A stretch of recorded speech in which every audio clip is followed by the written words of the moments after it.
என்ன ஆச்சு சீமான் அவர்களே? ஒரு காலத்தில் உங்களை வந்து சங்கி அப்படின்னு சொன்னா எவன்டா சங்கி அப்படின்னு காலில் இருக்கிற செருப்பை கழட்டி மேடையிலே காட்டினீங்களே. இன்னைக்கு என்ன அதே மேடையில் நீங்கள் அண்ணாமலை அவர்களை போகல, அண்ணாமலை அவர்கள் உங்களை போகல, எங்கள் மம்மி பாட எங்கள் டேடி பாடன்ற மாதிரி பயங்கர பர்ஃபார்மன்ஸாக இருந்துச்சு. என்னாச்சு? இந்த கேஸில் எப்படி தப்பிக்கிறது அப்படின்னு தெரியலையோ? 2011 அம்மா ஜெயலலிதா காலில் விழுந்து இல்லை மலர்ந்தால் ஈழ மலரும் அப்படின்னு ஒரு ட்ராமா போட்டுட்டு தப்பிச்சிட்டிங்க. இப்போ என்ன பண்ணுறது அப்படின்னு தெரியலையோ? அதுக்கு தான் இந்த புது நாடகமா?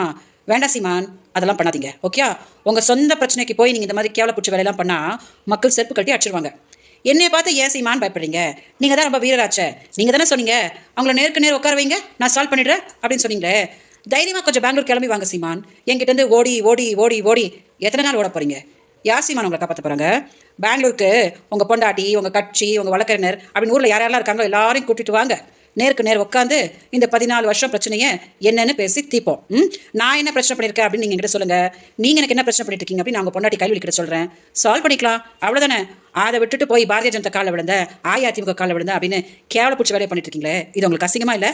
ஒருவேளை பெங்களூர் வரதுக்கு உங்களுக்கு தைரியம் இல்லை அப்படின்னா அங்கேயே ஒரு நிகழ்ச்சி அரேஞ்ச் பண்ணுங்க சீமான். நான் வரேன், வந்து உட்காந்து என்னென்னு சால்வ் பண்ணிக்கலாம், அவ்வளோதானே. ஸோ தயவு செஞ்சு மீடியா இந்த வீடியோ டெலிகாஸ்ட் பண்ணுங்க. சீமான், அண்ணாமலை கூட உட்காந்து ஒரே மேடையில் வீரவசனம் பேசுறதுலாம் பெரிய விஷயம் கிடையாது.